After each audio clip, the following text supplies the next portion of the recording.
ಪ್ರಧಾನಿ ನರೇಂದ್ರ ಮೋದಿಯವರ ನೇತೃತ್ವದ ಎನ್ಡಿಎ ಸರ್ಕಾರ ಎರಡನೇ ಅವಧಿಯ 2ನೇ ವರ್ಷ ಪೂರೈಸುವುದರ ಜೊತೆಗೆ 8ನೇ ವರ್ಷಕ್ಕೆ ಪಾದಾರ್ಪಣೆ ಮಾಡುತ್ತಿದೆ. ಈ ಸಂದರ್ಭದಲ್ಲಿ ನಾಡಿನ ಜನತೆಯ ಪರವಾಗಿ ಅಭಿನಂದನೆಗಳನ್ನು ಸಲ್ಲಿಸುತ್ತೇನೆ ಎಂದು ಬಿಜೆಪಿ ರಾಜ್ಯ ವಕ್ತಾರ ಗಣೇಶ್ ಕಾರ್ಣಿಕ್ ಹೇಳಿದರು. ಅವರು ಮಂಗಳೂರಿನಲ್ಲಿ ಸುದ್ದಿಗೋಷ್ಠಿ ನಡೆಸಿ ಮಾತನಾಡಿದರು. ದೇಶ ಹೊಸ ಬದಲಾವಣೆಯನ್ನ ಬಯಸಿ 31 ವರ್ಷಗಳ ನಂತರ ರಾಷ್ಟ್ರೀಯ ಪಕ್ಷಕ್ಕೆ ಸರಳ ಬಹುಮತದೊಂದಿಗೆ ಅಧಿಕಾರ ನೀಡಿತ್ತು. ದೇಶದ ಜನತೆ ಯಾವ ಬದಲಾವಣೆ ಬಯಸಿದ್ರು, ಭ್ರಷ್ಟಾಚಾರ, ಸೃಜನ ಪಕ್ಷಪಾತ, ವಂಶಪಾತ, ಬಡತನ, ನಿರುದ್ಯೋಗ, ಭಯೋತ್ಪಾದನೆ, ದೇಶಾದ್ಯಂತ ಗುಣಮಟ್ಟದ ಮೂಲಭೂತ ಸೌಕರ್ಯದ ಕೊರತೆ, ಗ್ರಾಮೀಣ ಪ್ರದೇಶದ ಅವಗಣನೆ, ದೇಶದ ಜನತೆ ಎಲ್ಲ ಸಂಗತಿಗಳಿಂದ ಬದಲಾವಣೆಯನ್ನ ಬಯಸಿದ್ರು. ಸುಮಾರು 7 ದಶಕಗಳ ಈ ರೀತಿಯ ಆಡಳಿತಕ್ಕೊಂದು ಹೊಸ ದಿಕ್ಕು ನೀಡಿ ದೇಶವನ್ನ ಪ್ರಗತಿಯ ಪಥದಲ್ಲಿ ಮುನ್ನಡೆಸುವ ಜವಾಬ್ದಾರಿ ಲೋಕಸಭೆಯನ್ನ ಮೊದಲ ಬಾರಿ ಪ್ರವೇಶಿಸಿ ಮೋದಿಯವರ ಮುಂದೆ ದೊಡ್ಡ ಸವಾಲಾಗಿತ್ತು.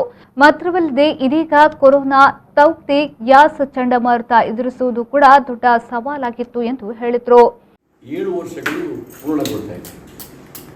ಎರಡನೇ ಅವಧಿಯ 2ನೇ ವರ್ಷವನ್ನು ಅವರು ಪೂರೈಸ್ತಾ ಇದ್ದಾರೆ.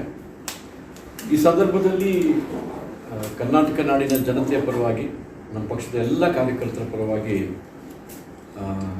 ಕೇಂದ್ರ ಸರ್ಕಾರಕ್ಕೆ, ಮಾನ್ಯ ಮೋದಿಯವರಿಗೆ, ಸಂಪುಟಕ್ಕೆ ಮತ್ತು ಎಲ್ಲರಿಗೂ ಕೂಡ ಆತ್ಮೀಯವಾದ ಅಭಿನಂದನೆಗಳನ್ನು ಮತ್ತು ಅಭೂತಪೂರ್ವವಾಗಿ ದೇಶ ಅತ್ಯಂತ ಸಂಕಟದ ಸಮಯದಲ್ಲಿ ಅನೇಕ ಸವಾಲುಗಳನ್ನು ಎದುರಿಸಿರುವಂಥ ಸಂದರ್ಭದಲ್ಲಿ ದೇಶದ ವರ್ಚಸ್ಸನ್ನು ಅಂತಾರಾಷ್ಟ್ರೀಯ ಮಟ್ಟದಲ್ಲಿ ಎಚ್ಚರಿಕೆ ಇರಿಸುವುದಕ್ಕಾಗಿ ಅಭಿನಂದನೆಗಳನ್ನು ಹೇಳಲಿಕ್ಕೆ ಇಚ್ಛೆಪಡ್ತೀನಿ.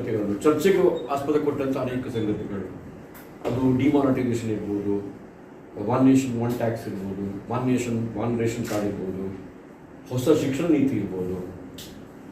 ಅಂದರೆ ಯಾವ ಬದಲಾವಣೆಯನ್ನು ಈ ದೇಶದ ಜನತೆ ಬಯಸಿದ್ರು ಆ ದೃಷ್ಟಿಯಲ್ಲಿ ಒಂದು ಹೊಸ ದಿಕ್ಕನ್ನು ತೋರಿಸುವಂಥ ಪ್ರಯತ್ನ ಮಾಡಿದ್ರು.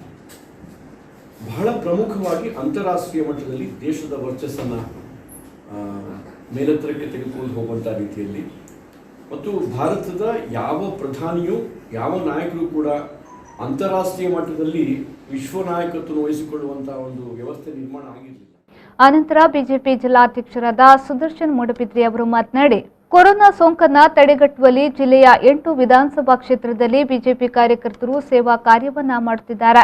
ಮನೆ ಮನೆಗೆ ಮಾಸ್ಕ್ ವಿತರಣೆ, ಸಸಿ ನೆಡುವ ಮೂಲಕ ಪ್ರಕೃತಿಯ ಸಂರಕ್ಷಣೆ, ಕೋವಿಡ್ ಮೃತಪಟ್ಟವರ ಮನೆಗೆ ಭೇಟಿ ನೀಡಿ ಕುಟುಂಬಗಳಿಗೆ ಸಾಂತ್ವನ, ಇಂತಹ ಅನೇಕ ಸೇವಾ ಕಾರ್ಯಗಳನ್ನು ಕೈಗೆತ್ತಿಕೊಳ್ಳಲಾಗುವುದೆಂದ ಅವರು, ಯಾವುದೇ ಪಕ್ಷದ ಪ್ರಧಾನಿ ಒಂದು ರಾಜ್ಯಕ್ಕೆ ಭೇಟಿ ನೀಡಿದಾಗ ಪ್ರಧಾನಿಗೆ ಗೌರವ ಕೊಡುವಂಥದ್ದು ನಿಯಮ. ಆದರೆ ಅದನ್ನ ಮೀರಿ ಪಶ್ಚಿಮ ಬಂಗಾಳದ ಸಿಎಂ ಮಮತಾ ಬ್ಯಾನರ್ಜಿ ಅವರು ವರ್ತಿಸಿದ್ದು ಸರಿಯಲ್ಲ. ಇದನ್ನ ದಕ್ಷಿಣ ಕನ್ನಡ ಜಿಲ್ಲಾ ಬಿಜೆಪಿ ಖಂಡಿಸುತ್ತದೆ ಎಂದು ಹೇಳಿದರು. ಆಸ್ಪತ್ರೆ ವಿಷಯ ಇರಬಹುದು, ಔಷಧ ಸಾಮಗ್ರಿಗಳ ವಿತರಣೆ ಇರಬಹುದು, ನಿರ್ಗತಿಕರಿಗೆ ಊಟ ಉಪಹಾರದ ವ್ಯವಸ್ಥೆ ಇರಬಹುದು, ದಿನಸಿ ಸಾಮಗ್ರಿಗಳ ಕೊಡುಗೆ ಇರಬಹುದು, ಆಂಬ್ಯುಲೆನ್ಸ್ನ ವ್ಯವಸ್ಥೆ ಇರಬಹುದು, ಅಂತ್ಯ ಸಂಸ್ಕಾರದ ವ್ಯವಸ್ಥೆ ಇರಬಹುದು. ಈ ಪ್ರತಿಯೊಂದು ವಿಭಾಗದಲ್ಲೂ ಕೂಡ ನಮ್ಮ 8 ವಿಧಾನಸಭಾ ಕ್ಷೇತ್ರದಲ್ಲಿ ನಮ್ಮ ಕಾರ್ಯಕರ್ತರು ಬಹಳ ಯಶಸ್ವಿಯಾಗಿ ಸೇವಾ ಕಾರ್ಯವನ್ನು ಮಾಡಿದ್ದಾರೆ.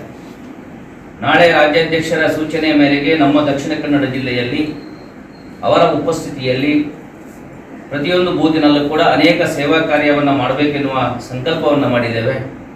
ಮನೆ ಮನೆಗೆ ಮಾಸ್ಕ್ಗಳ ವಿತರಣೆ, ಸ್ಯಾನಿಟೈಸರ್ ವಿತರಣೆ, ಸಸಿಗಳನ್ನು ನೆಡುವುದರ ಮುಖಾಂತರ ಪ್ರಕೃತಿಯ ಸಂರಕ್ಷಣೆ ಮಾಡುವ ವಿಚಾರ, ಅದೇ ರೀತಿ ಕೋವಿಡ್ನಿಂದಾಗಿ ಮೃತಪಟ್ಟವರ ಮನೆಗೆ ಭೇಟಿ ನೀಡಿ ಆ ಕುಟುಂಬದವರಿಗೆ ಸಾಂತ್ವನ ಹೇಳುವಂಥ ಕೆಲಸ, ಅದೇ ರೀತಿ ಬಹಳ ಸಮಸ್ಯೆಯಲ್ಲಿರುವಂಥ ಮನೆಗಳನ್ನು ಗುರುತಿಸಿ ಅವರಿಗೆ ದಿನಸಿ ಸಾಮಗ್ರಿಗಳನ್ನು ಕೊಡುವಂಥ ವಿಚಾರ ಇರ್ಬೋದು. ಈ ರೀತಿ ಅನೇಕ ಸೇವಾ ಕಾರ್ಯವನ್ನು ನಾಳೆ ಮಾಡಬೇಕೆನ್ನುವಂಥ ಸಂಕಲ್ಪವನ್ನು ಮಾಡಿದ್ದೇವೆ. ಬೆಳಗ್ಗೆಯಿಂದ ಸಂಜೆ ತನಕ 1861 ಬೂತು ನಮ್ಮ ದಕ್ಷಿಣ ಕನ್ನಡ ಜಿಲ್ಲೆಯಲ್ಲಿದೆ.